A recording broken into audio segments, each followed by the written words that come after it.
Buenos días con todos. El día de hoy vamos a tener el gusto de desarrollar un cuestionario de preguntas para la evaluación AESalud que se ha dado en los años anteriores acerca de temas de obstetricia y ginecología. Empezamos con la primera pregunta. ¿Qué factores contribuyen a la prolongación de la fase latente de la curva de Friedman? Sabemos que Friedman estableció una curva del trabajo de parto, dividiendo el trabajo de parto en fase latente y fase activa del trabajo de parto, cada una con su duración determinada. Por ejemplo, la fase latente, para hablar de fase latente prolongada, tenemos que llamar fase latente prolongada en nulíparas cuando esta fase va a durar más de 20 horas, perdón, en nulíparas. En multíparas cuando va a durar más de 14 horas. Entonces, ¿qué factores contribuyen a la prolongación de esta fase latente? Tenemos la dilatación digital frecuente del cuello uterino, la sedación excesiva, la analgesia de conducción. Entonces sabemos que la sedación excesiva y la analgesia de conducción son factores bastante conocidos que van a prolongar el trabajo de parto. La dilatación digital frecuente, cuando está en estadio de fase latente, va a producir un espasmo y una edematización del cuello uterino, también llevándonos a una prolongación del tiempo de dilatación. Entonces la respuesta a la pregunta sería todas ellas.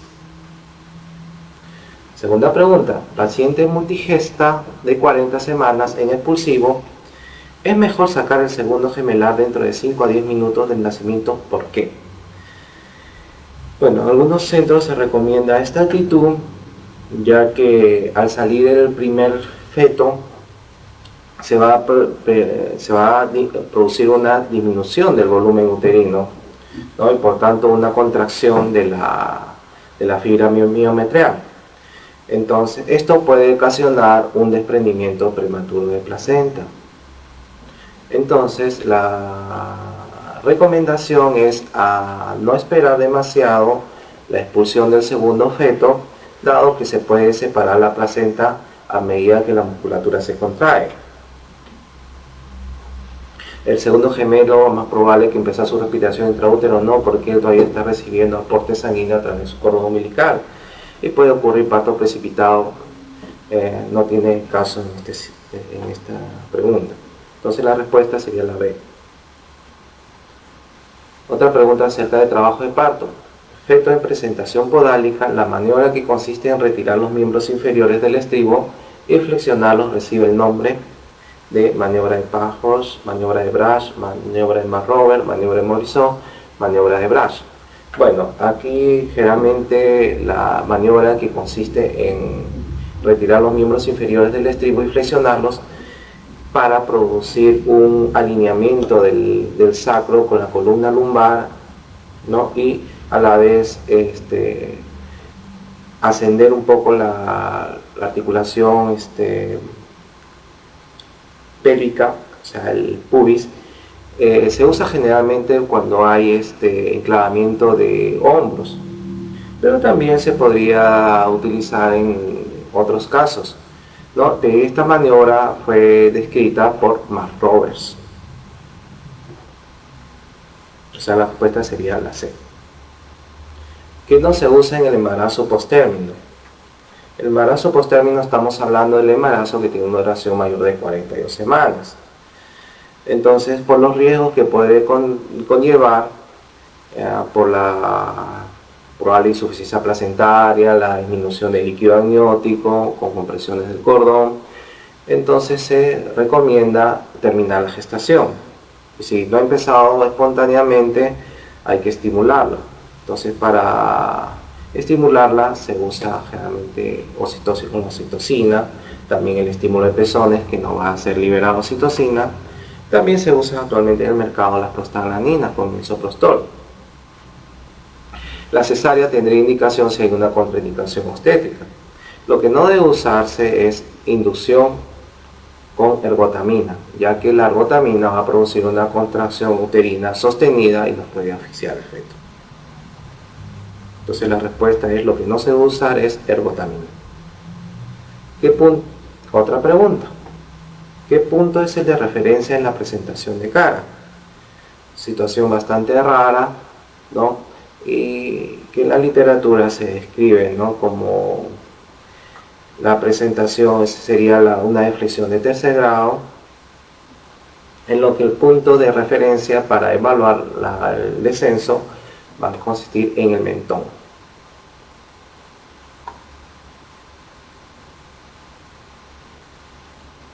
Otra pregunta acerca del trabajo de parto. La episiotomía medio lateral es mejor que la mediana por... Algunos prefieren la episiotomía medio lateral, ¿no? Otros prefieren la mediana. Entonces, la episiotomía medio lateral es mejor que la mediana porque va a producir menor dolor. No. Fácil de reparar, va a ser más difícil de reparar que la mediana. ¿Va a producir mejor cicatrización? No, porque puede dar problemas de mala cicatrización y que incluso estéticamente puede ser muy molesto para la paciente y puede producir hipouremia. Menor sangrado, no, ya que la mediana se está produciendo en el rafe medio y va a producir menor sangrado.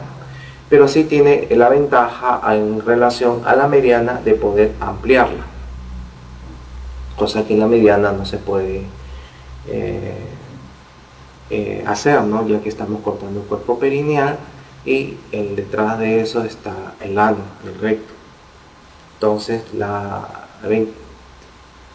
ventaja de la episiotomía medio lateral en relación a la mediana es poder ampliarla.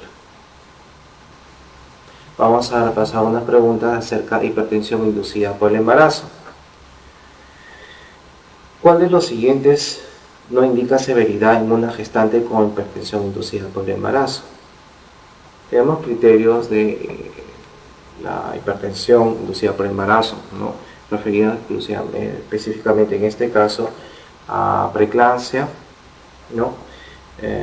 La oliguria es una manifestación de compromiso renal de la hipertensión inducida por el embarazo, y de tal manera que la creatinina va a haber una menor filtración glomerular y la creatinina plasmática va a ascender.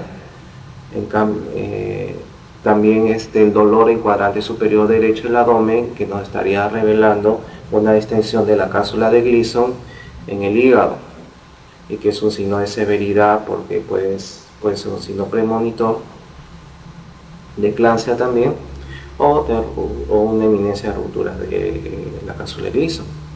Retardo de crecimiento intrauterino, esto nos estaría revelando un efecto bastante crónico y severo que no permite una buena nutrición del bebé dentro del útero.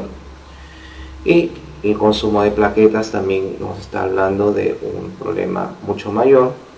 Entonces todos estos serían signos de severidad, excepto la creatinina de 0.6 miligramos por decilitro, ya que vamos a considerar una gestante normal, ¿no?, valores mayores de 1.2 miligramos por decilitro como criterio de severidad.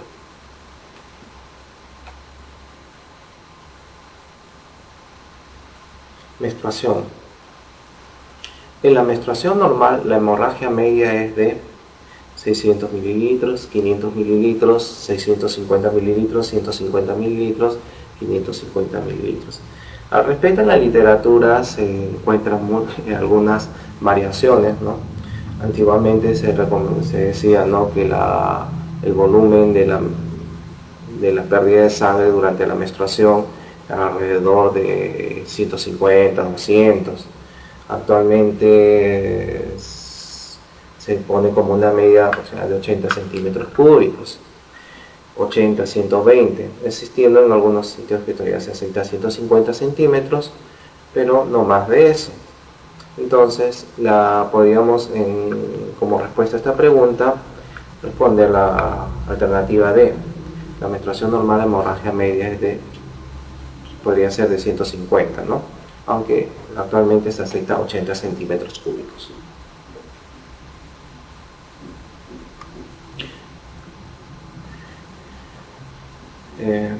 Durante la fecundación, la duplicación de ADN se produce